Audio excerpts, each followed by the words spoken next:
കേരളത്തിൽ നിന്ന് നേതാക്കളെല്ലാവരും ചേർന്ന് ഏകകണ്ഠമായി സമർപ്പിച്ച ഒരു പ്രപ്പോസലാണ് ശ്രീ ആര്യാടൻ ഷൗക്കത്തിൻ്റെ സ്ഥാനാർത്ഥിത്വം.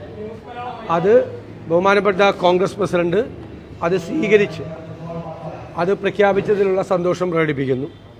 തെരഞ്ഞെടുപ്പ് പ്രവർത്തനങ്ങൾ നാളെ മുതൽ ആരംഭിക്കും. ഞാൻ നേരത്തെ പറഞ്ഞതുപോലെ ഞങ്ങൾ സജ്ജമാണ്. 263 ബൂത്തുകളിൽ ഞങ്ങൾക്ക് കമ്മിറ്റികളുണ്ട്. ഞങ്ങൾ 8000-ലധികം വോട്ടർമാരെ ചേർത്തിട്ടുണ്ട്. തെരഞ്ഞെടുപ്പിന് വേണ്ടിയിട്ടുള്ള എല്ലാ പ്രവർത്തകരും, ആയിരക്കണക്കിന് പ്രവർത്തകർ ആ നിയോജകമണ്ഡലത്തിൽ തന്നെ സജ്ജരാണ്. അപ്പോൾ എല്ലാവരെയും കൂട്ടി യോജിപ്പിച്ചുകൊണ്ട്, എല്ലാവരെയും ചേർത്ത് നിർത്തിക്കൊണ്ട് ഐക്യ ജനാധിപത്യ മുന്നണി ഒരുമിച്ച് നിന്നുകൊണ്ട് വലിയ ഭൂരിപക്ഷത്തിൽ അവിടെ വിജയിക്കും. അത് ഞായറാഴ്ച ആയിരുന്നില്ല ഇന്നലെ. ഞാൻ ഇന്നലെ തന്നെ പറഞ്ഞല്ലോ, ഞായറാഴ്ചയാണല്ലോ, സൺഡേ ആണ്. ഇന്ന് കോൺഗ്രസ് പ്രസിഡന്റ് അവിടെ എത്തിയതാണ് ഉച്ചയായപ്പോഴേക്കും. ഉടൻ തന്നെ ഞങ്ങൾ ഇവിടെ നിന്ന് അയച്ചു കൊടുത്തു. നിങ്ങൾ ഇത്രയും വേഗത്തിൽ സ്ഥാനാർത്ഥിത്വം പ്രഖ്യാപിച്ചത് എന്തൊരു ചോദ്യമാണിത്? ഇതിനേക്കാൾ വേഗത്തിൽ ആരാണ് സ്ഥാനാർത്ഥിത്വം?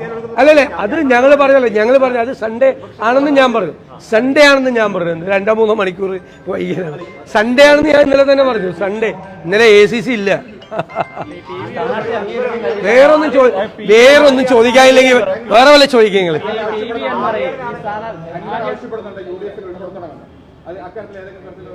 അത് ഞങ്ങൾ തീരുമാനം എടുത്തിട്ടുണ്ടല്ലോ.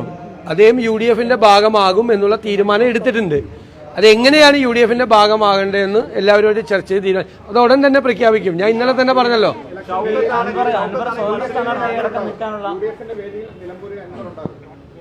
തീർച്ചയായിട്ടും ഞങ്ങൾ അങ്ങനെ തന്നെയാണ് പ്രതീക്ഷിക്കുന്നത്.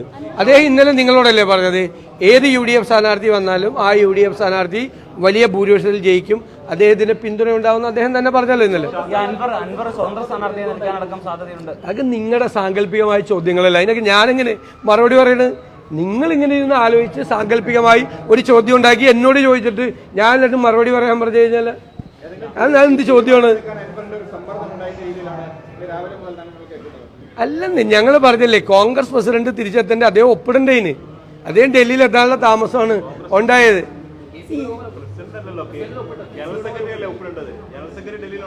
നിങ്ങൾക്ക് ഇതിനെക്കുറിച്ച് വല്ല അറിവുണ്ടോ? കോൺഗ്രസിന്റെ ജനറൽ സെക്രട്ടറിയാണ്. അത് റിലീസാണ്. അത് കോൺഗ്രസ് പ്രസിഡന്റിന്റെ തീരുമാനമാണ്. കോൺഗ്രസ് പ്രസിഡന്റിന്റെ തീരുമാനം എല്ലാം സംഘടനാ ചുമതലയുള്ള ജനറൽ സെക്രട്ടറി വഴിയാണ് റിലീസാകുന്നത്. ഇങ്ങനത്തെ എന്ത് ചോദ്യമാണ്? ഒരു ചോദ്യം ചോദിക്കാൻ വേണ്ടി ചോദിക്കല്ലേ. ഞാൻ പറഞ്ഞല്ലോ, അദ്ദേഹം UDF-ന്റെ ആക്കാൻ UDF തീരുമാനിച്ചിട്ടുണ്ട്. അദ്ദേഹം UDF-ന്റെ ഭാഗമാവും. പിന്നെ ആ ചോദ്യത്തിന് പ്രസക്തിയില്ലല്ലോ. അല്ല, അത് ഞാൻ പറഞ്ഞല്ലോ, അത് ഞാൻ തന്നെ അടുത്ത ദിവസം പ്രഖ്യാപിക്കും. അത് തീരുമാനം ഞങ്ങൾ എടുത്തിട്ടുണ്ട്. അതിന്റെ ഒരു സാങ്കേതികമായ മറ്റു കാര്യങ്ങൾ, അത് എങ്ങനെയാണ് അദ്ദേഹത്തെ മുന്നണിയിൽപ്പെടുത്തുന്നത് എന്നുള്ള കാര്യം അടുത്ത ദിവസം ഞാൻ പ്രഖ്യാപിക്കും.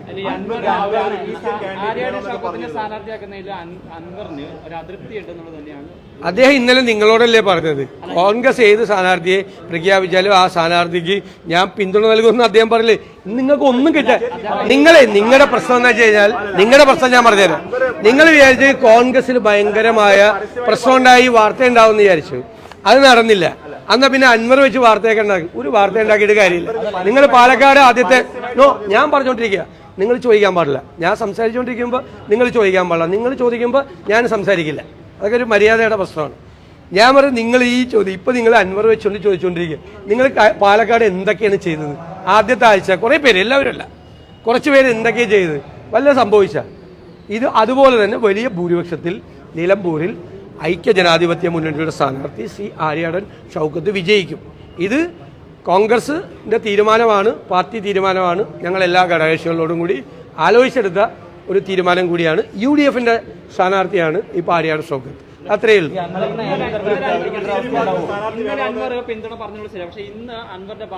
എനിക്കറിയില്ല. നിങ്ങൾക്ക് വേറെ ഒന്നും ചോദിക്കാനില്ലേ? നിങ്ങളൊരു 10 ചോദ്യം ചോദിച്ചു, 10 പ്രാവശ്യം ഞാൻ മറുപടി പറഞ്ഞു. നിങ്ങൾ അത് തന്നെ എന്നോട് ആദ്യം ചോദിച്ച ചോദ്യം തന്നെ ചോദിച്ചുകൊണ്ടിരിക്കുക. അത് ഞാൻ മുഖ്യമന്ത്രിയെ പോലെ എന്നെ ആക്കല്ലേ. നിങ്ങൾ ഇത്രയും മര്യാദയായിട്ട് എന്നെ അതുപോലെ ആക്കല്ലേ. അല്ല, അതുപോലെ ആക്കല്ലേ എന്നെ. നിങ്ങൾ ദേഷ്യപ്പെടുത്തില്ലേ? നിങ്ങൾ ഒരേ ചോദ്യം 10 പ്രാവശ്യം ചോദിച്ചിട്ട് ഞാൻ 10 പ്രാവശ്യം മറുപടി പറഞ്ഞു. ഇനി ഈ അതേ ചോദ്യം ചോദിച്ചോണ്ടിരിക്കുക. നോനോ, താങ്കൾ തന്നെ 7 പ്രാവശ്യം ചോദിച്ചു. വേറെ എന്തെങ്കിലും ചോദിക്കാനുണ്ടോ? വേറെ എന്തെങ്കിലും ചോദിക്കാനുണ്ടോ? വേറെ ഏതെങ്കിലും ചോദ്യം ഉണ്ടോ? എങ്ങനെ അവിടെ ഒരു സ്ഥാനാർത്ഥിയെ നിലമ്പൂരിൽ മത്സരിപ്പിക്കുന്ന രാഷ്ട്രീയ കുഴപ്പമുണ്ട്. സംസ്ഥാന സെക്രട്ടറി അടക്കം സംസ്ഥാന കമ്മിറ്റി എടുത്തൊരു നിലപാടിലേക്ക് വരുന്നതില്ല. പക്ഷേ കഴിഞ്ഞ ദിവസം വന്നൊരു വാർത്താക്കുറിപ്പ് അടക്കം സൂചന ചിലപ്പോൾ സ്ഥാനാർത്ഥി ഉണ്ടാകില്ല എന്നാണ്. അവര് തീരുമാനിക്കട്ടെ, അവർ സ്ഥാനാർത്ഥിയെ നിർത്തണോ വേണ്ടേന്ന്. അവർക്ക് അവിടെ വലിയ വോട്ടിംഗ് പെർസെന്റേജ് എന്നുള്ള സ്ഥലമല്ല. അവര് നിർത്തട്ടെ. അവർ നിർത്താതെ നമുക്ക് അന്വേഷിക്കാം എന്താ അതിന്റെ കാര്യമൊന്നും. എല്ലാ ബൈ ഇലക്ഷനിലും അവർ സ്ഥാനാർത്ഥിയെ നിർത്താറുണ്ട്. അത് എന്തെങ്കിലും ധാരണ വേറെ ആരെങ്കിലുമായിട്ട് ഉണ്ടാക്കിയിട്ടാണോ അവർ തീരുമാനം വരട്ടെ. തീരുമാനം വരുന്നതിന് മുമ്പ് എന്നെ പോലെ ഒരാൾ കമന്റ് ചെയ്യുന്ന ശരിയാണോ? വേറൊരു രാഷ്ട്രീയ പാർട്ടിയെ കുറിച്ച് നിങ്ങൾ അല്ലാത്തൊരു ഒരു ചോദ്യം ചോദിച്ചില്ലല്ലോ. അല്ലല്ല, ചോദിക്കട്ടെ, വെയിറ്റ്. നിങ്ങൾ ഇന്ന് എന്നെ ആദ്യമായിട്ട് കാണുമല്ലേ? കരുവന്നൂരിൽ ED അന്വേഷണം ഏർപ്പെടുത്തിയിട്ട് നിങ്ങൾ ഒരൊറ്റ ആള് ഒരു ചോദ്യം എന്നോട് ചോദിച്ചില്ല. അതെന്താ ചോദിക്കാത്ത? നിങ്ങൾക്ക് അതൊന്നും അല്ല ഇൻട്രസ്റ്റ്. നിങ്ങൾക്ക് കോൺഗ്രസിൽ കുഴപ്പമുണ്ടെന്ന് വരുത്തി തീർക്കാൻ വേണ്ടി നിങ്ങളത് കാണിക്കുക. ഒന്നും കിട്ടിയില്ല, നിങ്ങൾക്ക് ഒന്നും കിട്ടുകയില്ല. ഇനി മുതൽ ഒന്നും കിട്ടില്ല. വേറെ അത് വെച്ചുകൊണ്ട് രാവിലെ ഇറങ്ങണ്ട, ഒന്നും കിട്ടില്ല. ഞാൻ നേരത്തെ പറഞ്ഞു, കോൺഗ്രസിന്റെ പുറകെ നടക്കണ്ട. ഇനി ബാക്കിയുള്ളവരുടെ സ്ഥാനാർത്ഥി അന്വേഷിച്ച് നടക്കും. ഞങ്ങൾ ഇതുപോലെ ഏതെങ്കിലും കാലത്ത് തൃക്കാക്കരയിൽ, പുതുപ്പള്ളിയിൽ, ചേലക്കരയിൽ, പാലക്കാട്, ഇപ്പൊ നിലമ്പൂര് ഇതുപോലെ കോൺഗ്രസും UDFും സ്ഥാനാർത്ഥിയെ പ്രഖ്യാപിച്ചൊരു കാലം ഉണ്ടായിട്ടുണ്ട്. ഇതുപോലെ കാലം ഉണ്ടായിട്ട് ഏത് കാലത്താണ് ഉണ്ടായിരിക്കുന്നത്? ഒരു കാലത്തും ഒരു രാഷ്ട്രീയ പാർട്ടിയും ഒരു മുന്നണിയും ചെയ്യാത്ത തരത്തിൽ വേഗത്തിൽ വളരെ പെട്ടെന്ന് തർക്കങ്ങളില്ലാതെ ഭംഗിയായി ഞങ്ങൾ ചെയ്തു തീർത്തപ്പോൾ നിങ്ങൾ വീണ്ടും അതിൽ വല്ലതും ഉണ്ടാക്കാൻ നോക്കുക. ഇത് ഇംപ്രോപ്പറേറ്റ് ഉണ്ട് നിങ്ങളുടെ ചോദ്യത്തിൽ. No more questions. നിങ്ങൾ പറയൂ.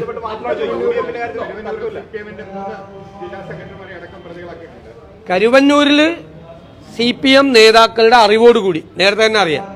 ED വരുന്നതിന് മുമ്പ് എല്ലാവർക്കും അറിയാം. CPM ജില്ലാ കമ്മിറ്റിയുടെയും ജില്ലാ നേതൃത്വത്തിന്റെയും സംസ്ഥാന നേതൃത്വത്തിന്റെയും അറിവോടുകൂടിയാണ് ഏകദേശം 400 കോടി രൂപ പാവപ്പെട്ടവരുടെ തട്ടിയെടുത്തിരിക്കുന്നത്. അതിൽ CPM സംസ്ഥാന കമ്മിറ്റിക്കും ജില്ലാ കമ്മിറ്റിക്കും ഏരിയ കമ്മിറ്റിക്കും ലോക്കൽ കമ്മിറ്റിക്കും എല്ലാവർക്കും പങ്കുണ്ട്. ആ കാലഘട്ടത്തിൽ അതിന് നേതൃത്വം വഹിച്ച എല്ലാവർക്കും പങ്കുണ്ട്. പക്ഷെ ED കേസ് കൊടുത്തു എന്ന് ഓർത്തിട്ട് ഇവരെല്ലാവരും കുടുങ്ങുമെന്ന് ഞാൻ വിശ്വസിക്കുന്നില്ല. അത് തെരഞ്ഞെടുപ്പ് അടുത്ത ആയതുകൊണ്ട് കഴിഞ്ഞ തെരഞ്ഞെടുപ്പിന് മുമ്പാണ് ഒന്ന് പിടിമുറുക്കിയത്.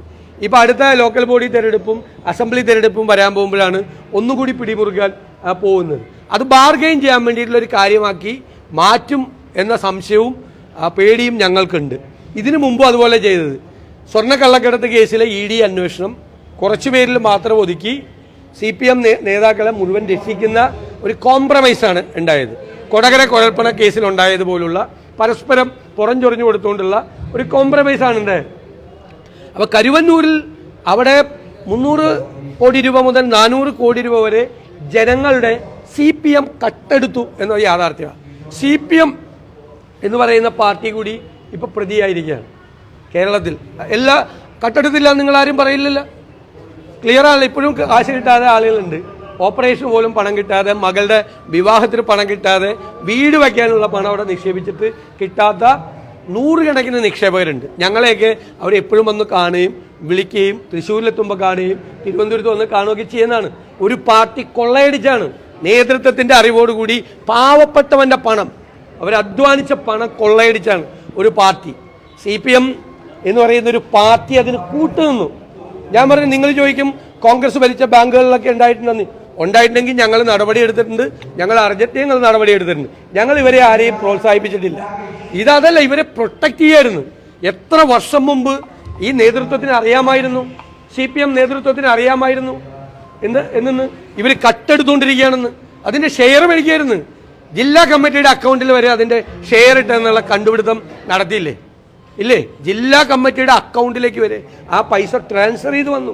നാലോചിച്ച് നോക്കി, ഒരു പാർട്ടി പാവപ്പെട്ടവരെ കൊള്ളയടിച്ചതിന്റെ ഏറ്റവും വലിയ ഉദാഹരണമാണ് അത്. അവർക്ക് നീതി കിട്ടുമോ എന്ന് കണ്ടറിയാം. എങ്ങനെ? അല്ല, ഇത് കട്ടെടുത്തതല്ലേ? ഇത് കട്ടെടുത്ത പൈസ അല്ലേ? ഇല്ലാത്ത കേസ് ഉണ്ടാക്കിയതല്ലല്ലോ. കട്ട് വീട്ടിൽ കൊണ്ടുപോയതല്ലേ? അല്ല, കട്ടെടുത്തല്ലേ? പക്ഷെ ഞങ്ങൾക്ക് ED ഇവരായിട്ട് കോംപ്രമൈസ് ചെയ്യുന്നേ. ED അവരുടെ രാഷ്ട്രീയ എതിരാളികളെ മാത്രമേ ബുദ്ധിമുട്ടിക്കാറുള്ളൂ. മനസ്സിലായി? ആരുടെ? BJPയോട് ബാന്ധവമുള്ള ഒരാളെയും ബുദ്ധിമുട്ടിച്ചിട്ടില്ല. നിങ്ങൾ കണ്ടതല്ലേ പഴയ EDയുടെ കേസ്? അപ്പോൾ അതുകൊണ്ട് വലിയ പ്രതീക്ഷയൊന്നുമില്ല. പക്ഷെ കട്ടെടുത്ത കാര്യം ആളുകൾ പുറത്തു വന്നു, അത്രയും ആരംഭിക്കും. ഞങ്ങൾക്ക് കോൺഗ്രസിൽ കളക്റ്റീവ് ലീഡർഷിപ്പാണ്. UDF ആണ് ലീഡ് ചെയ്യുന്നത്. അതിൽ UDFന്റെ കോൺഗ്രസിന്റെ ഉൾപ്പെടെ KPCC പ്രസിഡന്റ് ഉൾപ്പെടെയുള്ള എല്ലാ നേതാക്കന്മാരും, സാദിഖ് അലി തങ്ങളുണ്ടാവും, കുഞ്ഞാലിക്കുട്ടി സാഹിബ് ഉണ്ടാവും, എല്ലാ ലീഡേഴ്സും, എല്ലാ UDF നേതാക്കന്മാരും അവിടെ കൊണ്ടും ഞങ്ങളേത് ഏകോപിപ്പിക്കും. ഞാൻ വളരെ ഇതിനെക്കുറിച്ചുള്ള എല്ലാ ചോദ്യത്തിനും ഞാൻ ഉത്തരം പറഞ്ഞാണ്. UDF തീരുമാനം എടുത്തിട്ടുണ്ട്. അതിന്റെ മോഡസ് ഓപ്പറാൻഡി എന്താണെന്ന് UDF ചെയർമാനായി എന്നെ ചോദനപ്പെടുത്തിയിട്ടുണ്ട്. അത് ഞാൻ ഡിക്ലെയർ ചെയ്യും. ഞാൻ ഡിക്ലെയർ ചെയ്യാൻ പോണ കാര്യം ഡിക്ലെയർ ചെയ്യുമെന്ന് പറഞ്ഞാൽ അത് നിങ്ങളോട് ഇപ്പൊ എങ്ങനെ പറയണത്? അദ്ദേഹം അവിടെ MLA ആയിരുന്ന ആളല്ലേ, തീർച്ചയായിട്ടും അദ്ദേഹം ഞങ്ങൾക്ക് ആ പിന്തുണ പ്രഖ്യാപിച്ചിട്ടുണ്ട്. തീർച്ചയായിട്ടും ആ പിന്തുണ ഞങ്ങൾക്ക് സ്വീകാര്യമാണ്. തീർച്ചയായിട്ടും ഗുണം ചെയ്യും. അത്ര ഡീറ്റെയിൽസ് ഒന്നും നിങ്ങളോട് പറയാൻ പറ്റില്ലല്ലോ. നിങ്ങളോട് ഇത്തരം കാര്യങ്ങൾ പറയേണ്ട കാര്യമില്ല. അത് പാർട്ടിയിലെ ആഭ്യന്തരമായ കാര്യമാണ്. അതങ്ങനെ പറയാൻ പാടില്ലല്ലോ. ഞങ്ങൾ പറയല്ലോ, മുഴുവൻ നേതാക്കന്മാരും ആലോചിച്ച്, ഇലക്ഷൻ കമ്മിറ്റി അംഗങ്ങൾ ആലോചിച്ച് ഏകകണ്ഠമായിട്ടാണ് ഒരു പേര് കൊടുത്തത്. എല്ലാവരുടെയും കൂടി ഒറ്റ പേരാണ്.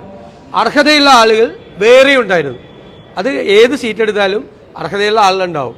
നല്ല അർഹതയുള്ള ആളുകൾ അവിടെ ഉണ്ട്. വേറെ ഒരു സമയം എടുത്തില്ലല്ലോ. എന്നാ ഇലക്ഷൻ പ്രഖ്യാപിച്ചത്? അത് ഞാൻ ചോദിക്കട്ടെ, നിങ്ങളുടെ ചോദ്യം 24 മണിക്കൂറായില്ലേ?